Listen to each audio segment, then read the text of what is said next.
今天2026年的5月14日 Airbus 正是要在纳斯達克敲钟上市的这一天，一場半導體史上最詭異的搶抽正在你我眼皮底子下上演。手裡有英偉達或 AMD 底倉的朋友，今天这件事可能会直接影響你怎麼定止損線。想進場打這隻新股的，值得先把這期視頻看完再下單。一家絕大多數普通人連名字都不會念的芯片公司 Airbus 要以$185的最終發行價進行敲鐘上市。肉眼階段定價期間還是每股150到160，最終報價直接打穿了這個價格期間，被華爾街硬生生地打出了$564億的估值。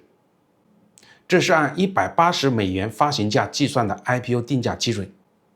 我們今天所有的分析也都以這個數字為起點。訂單認購賬簿被超額認購了整整20倍。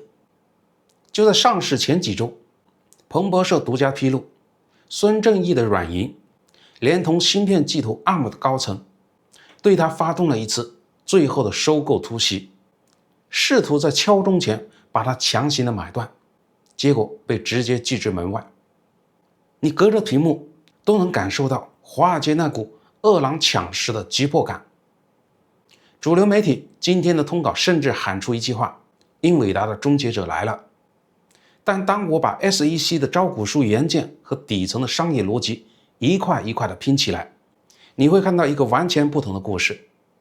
這不僅不是英偉達的末日，老黃這幾天正忙着陪特朗普訪問北京，可能和中國談英偉達芯片出口的價碼。Airbus 的 IPO 很可能根本不在他的視線之內。為什麼呢？華爾街難道瘋了嗎？我們先來看一組相當反常的數字。因為在資本市場裡，所有東西都是有標價的。英偉達壟斷了全球絕大多數 AI 算力，每個季度印鈔機一樣的賺錢。市場給它的市銷率，也就是 PS 估值倍數，大約是25倍。稍弱一檔的優質老二 AMD 市銷率大約是18倍。但 Airbus 呢？這家公司沒有自己的原生軟件生態，連大型數據中心都沒見過，連核心主業都還在流血虧損。它今天發行價對應的市銷率110倍。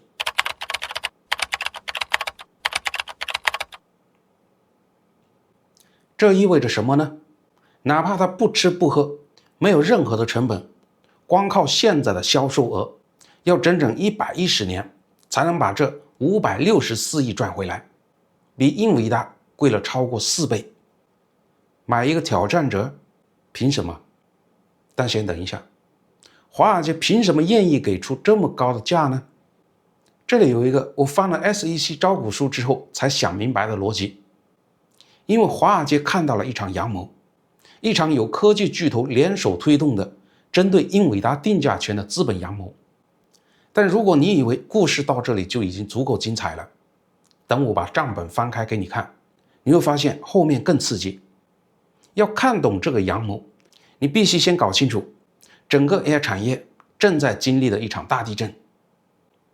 過去這5年，所有的科技大廠，微軟、Google、Meta、OpenAI 都在瘋狂地做一件事，訓練大模型。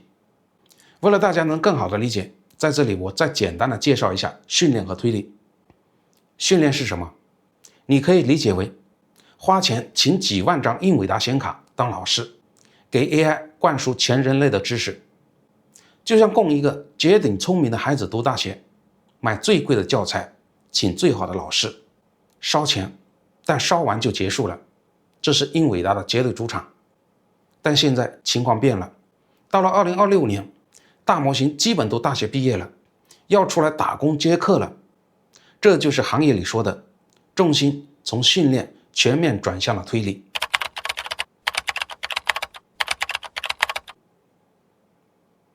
那推理又是什麼呢？是全世界几億個用戶每天向 ChatGPT 問問題，讓他寫代碼做 PPT， 用戶每敲一次回车鍵，後台的大模型就要耗費算力生成回答。訓練是一次性的大学学費，但推理不是，只要你的應用活着，只要用戶在张口提問，算力的消耗就是每分每秒永無止境的运营成本。那這筆賬算下來有多恐怖呢？今年也就是2026年 ，OpenAI 的總裁 Greg Brockman 在馬斯克與奧特曼的法庭訴訟中親口作證， OpenAI 今年光是算力和服務器的開支就要燒掉整整500億美金。500億美金比很多國家和地區的全年 GDP 還要高，這就解釋了為什麼科技巨頭們如此的焦慮。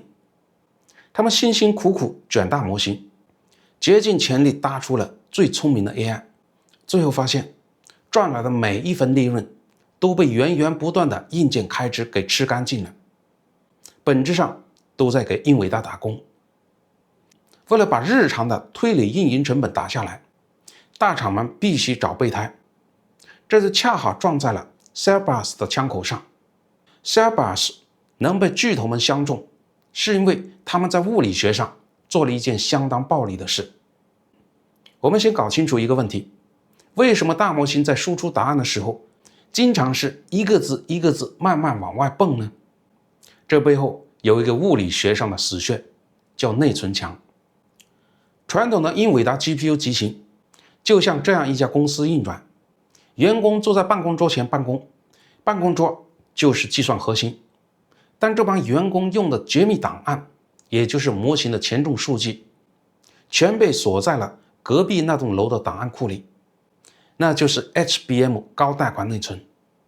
員工每算一個字，就要跑下樓，穿過馬路，去隔壁大樓拿檔案，再跑回來算。當你用幾千張 GPU 連在一起做推理的時候，就相當於把一張巨大的披薩切成了幾百塊碎片，裝在不同的外賣車裡，通過光缆和交換機在馬路上来回送。不管員工算得多快，絕大部分時間全浪費在了跑腿的路上。那 Airbus 是怎麼幹的呢？他根本不切披薩，他們直接拿出一整塊直徑300毫米的硅晶岩，足足46225平方毫米，上面密密麻麻的塞进去了4萬億個晶體管和90萬個核心。最絕的是，他們把整整44 GB 的超高速12內存直接鋪在了這塊大餅上面，相當於什麼呢？相當於把那個裝滿絕密檔案的巨大檔案室直接搬到了每一個員工的辦公桌上，物理距離是0，不需要穿過主板，不需要走总線，不需要跨越外部網絡。這就是為什麼它能跑得那麼快，延遲從毫秒級壓縮到了納秒級，每一個 token 的生成周期大幅的縮短，最終體現在輸出速度上，就是一種碾壓。它的片上內存帶寬超過英偉達 H100 的6000倍。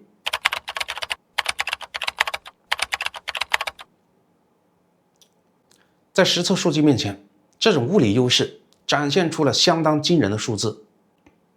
根據 SemiAnalysis 的獨立基準測試，在大模型逐字生成這類多步推理場景下， Airbus 的響應速度跑出了英偉達最新旗艦 B200 的整整21倍。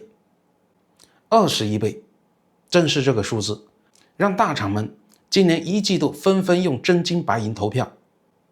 亞馬遜的 AWS 直接推出了解耦推理架構，用自己的芯片做预處理，把最難啃的解碼任務全部交給 Airbus。OpenAI 則是悄悄地把一款代碼生成大模型全部跑在了 Airbus 的硬件上。大廠真金白银的業務遷移，華爾街當然徹底沸騰了。564億的估值似乎顯得理所應當。但是故事聽到這裡，你是不是覺得哪裡不太對勁呢？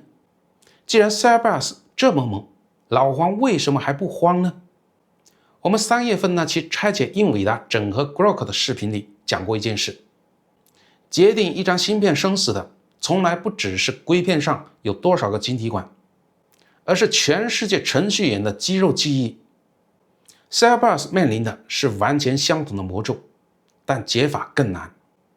這就是英偉達深不見底的真正護城河——CUDA 軟件生態。在英偉達的 CUDA 體系裡，程序員是時間的管理者，你只需要告訴 GPU 這批數據什麼時間進內存，什麼時間出去。這套模型經過10幾年的打磨，已經成了全天下 AI 工程師的本能。但是如果你花大價錢買回來了 Cerebras， 你的程序員會絕望地發現，原來的經驗全部作廢了。為什麼呢？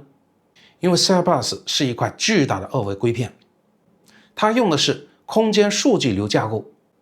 程序员在這裡不能再做时间管理者了，他們必須变成程式規劃者，在這張4萬多平方毫米的大餅上，手動規劃每一條數據流的水管該往東走還是往西走。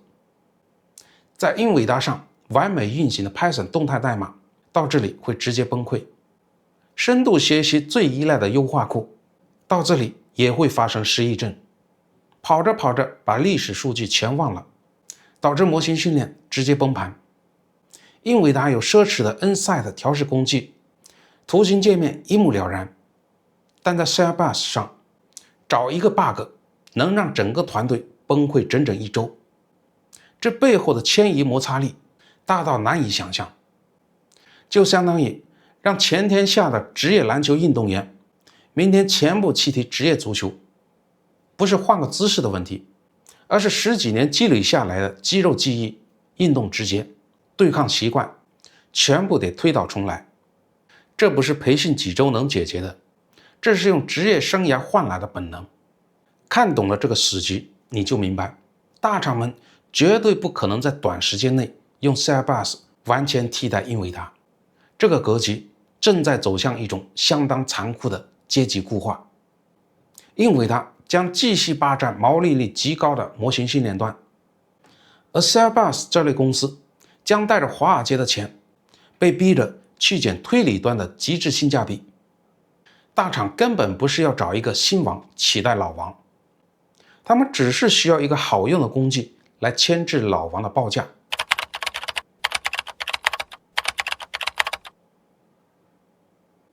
這還不是這份招股書裡最讓人睡不着覺的部分。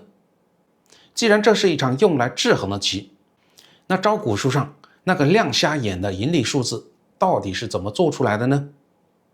華爾街的路演 PPT 上大寫加粗 ，Cerebras 在2025年實現了2.38億美元的淨利潤。在同行都在瘋狂燒錢的時候，他竟然賺錢了。但在財務報表的世界裡，永遠不要只看最後一行數字，把 GAAP 會計準則的偽裝剝開，你會看見這家公司的核心主業產生了高達3.45億美元的營業虧損。主業明明在血虧，那這2個多億的淨利潤從哪變出來的呢？這是一場教科書級別的會計操作。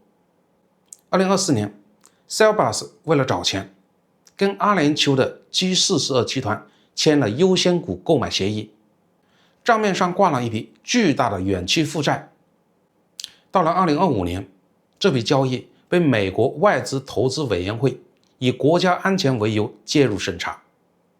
G42 的股份最終被重組為無投票權的股份。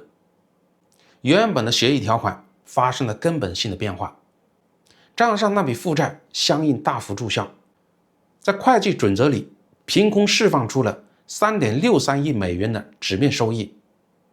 這筆錢是1分錢現金都沒有的紙面富貴，它就像是一塊遮羞布，瞬間把這3個多億的真實虧損填平，還制造出了盈利的假象。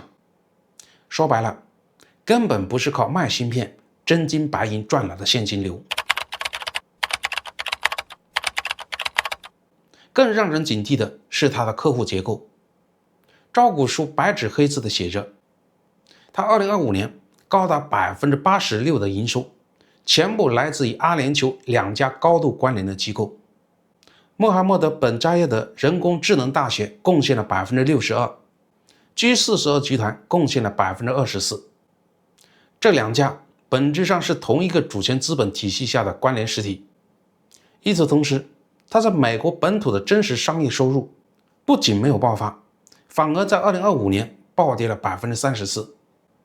一家極度依賴中東單一客戶群，隨時可能被美國商務部一紙出口禁令切斷命脈，核心主業還在流血虧損的硬件公司，華爾街憑什麼給他110倍的市銷率呢？這就不得不請出今天大戲真正的操盤手山姆·奧特曼。招股書裡藏着一份 Airbus 與 OpenAI 簽署的累計規模超過200億美元的超級訂單，這是支撐今天564億估值的終極底牌。很多媒體把這份訂單解讀為 OpenAI 對 Airbus 技術的終極認可，但如果你逐字拆解這份被稱為 MRA 的主關係協議，你會發現這根本不是什麼正常的買賣合同，這是一場被精心設計過的極低風險的結構性資本對沖期。Airbus 要把自己從一個賣芯片的轉型成自己建機房、運營算力，再把它租給 OpenAI 的服務商，這需要相當恐怖的重資產投入，錢從哪來呢？ OpenAI 非常大方地掏出了10億美元的真金白銀，作為運營資金貸款打給了 Airbus 去建超級數據中心。拿着大客戶的錢去建廠，聽起來很美好，对吧？但是魔鬼潛在合同的違約條款裡，協議裡有一條相當致命的鎖喉條款， Airbus 必須在規定時間內交付高達750兆瓦的算力容量。750兆瓦是什麼概念呢？大約可以滿足50萬戶以上家庭的用電量。而 Airbus 這家公司歷史上從來沒有建設過這種規模的超級數據中心的經驗。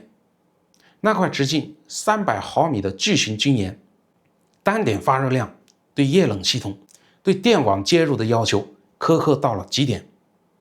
一旦電網審批慢了，液冷系統出了故障，導致算力沒有按時交付，或者運行質量下降，會發生什麼呢？ OpenAI 擁有絕對的單邊終止權。更可怕的是 OpenAI 有錢直接越過 Airbus， 指示銀行凍結賬戶，把剩餘的錢全部抽走，並要求 Airbus 連本帶利按 6% 的利率立刻還款。也就是說，在数据中心真正平穩運行之前， Airbus 的命脈完全捏在了山姆·奧特曼的手裡。作為給出這10億美元有條件貸款的對價， OpenAI 又拿到了什麼呢？他們拿到了整整3344萬股 Airbus 的認股權證。行權價是多少呢？ 0.00001美元。注意是小数點後4個零，幾乎等於免費白送了。而這批期權裡最核心的一批解鎖條件是 Airbus 市值首次突破400億美元。請你看看今天納斯達克的盤面，180美元的定價，564億美元的估值。這意味着，就在今天敲鐘的這一刻，山姆·奧特曼手裡那批幾乎免費的期權，已經實質性的觸發了解鎖。你看懂這套資本設計的精密之處了嗎？ OpenAI 用一筆10億美元的帶有隨時抽貸保護的有條件貸款，在極低風險下鎖定了未來幾年的低成本算力底座，同時用接近零成本的期权鎖定了超過60億美元的賬面浮盈。如果 Airbus 建数据中心失敗， OpenAI 隨時收回貸款走人，毫髮無損。如果成功了， OpenAI 算力也有了，期权也大賺了，雙贏。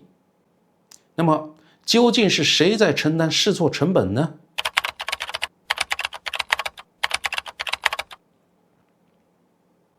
是今天在二级市场上用110倍的市銷率高位追漲的公眾投資者。看懂了這場資本局，我們來到今天最關鍵的問題：面對這場擊鼓傳花，你的錢該怎麼安放呢？如果你手裡捏着英偉達或者 AMD 的長期底倉，不要被英偉達殺手的新聞嚇到，不要輕易的交出籌碼。Airbus 今天能火成這樣，本質上是巨頭們用來制衡英偉達定價權的政治籌碼。它短期內絕對動搖不了英偉達建立在CUDA深厚生態上的星鏈端壟斷。你需要緊盯的真正变量，在未來的2年，去看 Airbus 那246億美元的積壓訂單，到底有多少真正轉化成了正向現金流？如果大規模確收，說明推理端解耦的商業邏輯徹底的跑通了。那時候，你才真正需要重新評估英偉達的定價權。但如果你正盯着 CBRS 的這個代碼，想參與這場 IPO 的劇烈波動，我必須給你澆一盆冰冷的冷水。在這份 SEC 的招股書裡，我發現了2顆被精準設定了倒計時的拋售炸彈。第一顆 RSU 稅務被動拋售，像 Airbus 這樣的硅谷科技巨頭，平時給員工發的薪酬裡有大量是受限股票單位，也就是 RSU。公司上市了，這些股票要歸屬給員工了。但美國的稅務局只收真金白銀的稅，不收股票，員工哪來那麼多現金交稅呢？所以承銷商開了一個後門，允許員工在市場上直接拋售股票來繳稅。簡單說就是這個月你的同事把1萬股拋進市場換稅，不管股價漲跌，每個月都有。這意味着在上市後的頭半年裡，不管公司出了什麼利好，不管市場有多熱，每個月都会有一股源源不斷的纯粹為了交稅而產生的被動賣盤，像鈍刀子割肉一樣消耗市場買盤的動能。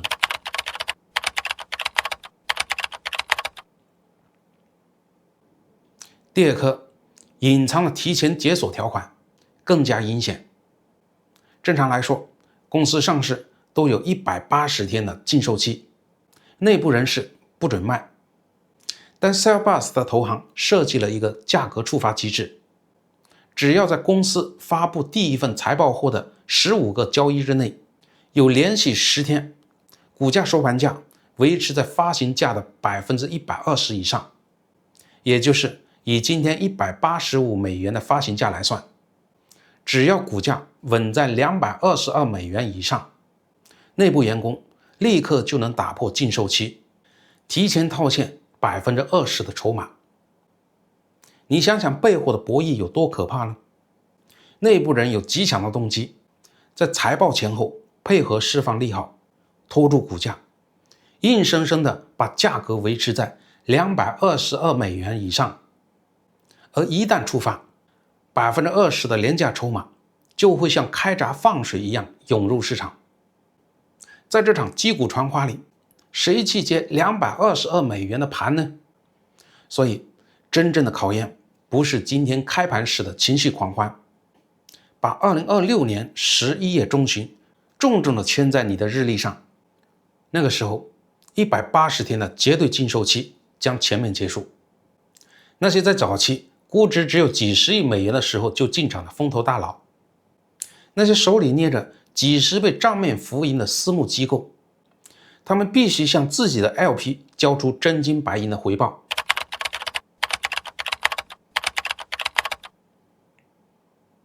那個時候 Airbus 也將交出他上市後的第一份沒有了負債註銷這塊遮羞布的真實財報，市場會用最冰冷的資金給出最真實的定價。今天我們不僅看透了他那塊直徑300毫米的超級晶圓背後的物理學邏輯，也還原了他那本用會計魔法精心粉飾的真實賬本，更拆解了山姆奧特曼布下的這張極低風險的對沖大網。半年後我們回到這裡再來對賬，看看當華爾街的潮水退去，當情緒泡沫破裂時，這560億估值裡到底有多少是真金白銀，又有多少是收割韭菜的镰刀？最後我想留一個問題在評論區，你覺得 Cellbus 上市6個月後，股價會在 IPO 發行價的上方還是下方呢？留下你的判斷，我們一起來討論一下。這裡是明野3000里的頻道，帶你用科技事件看透商業邏輯與資金流向。記得點讚、訂閱、打開小鈴鐺，咱們下期再見。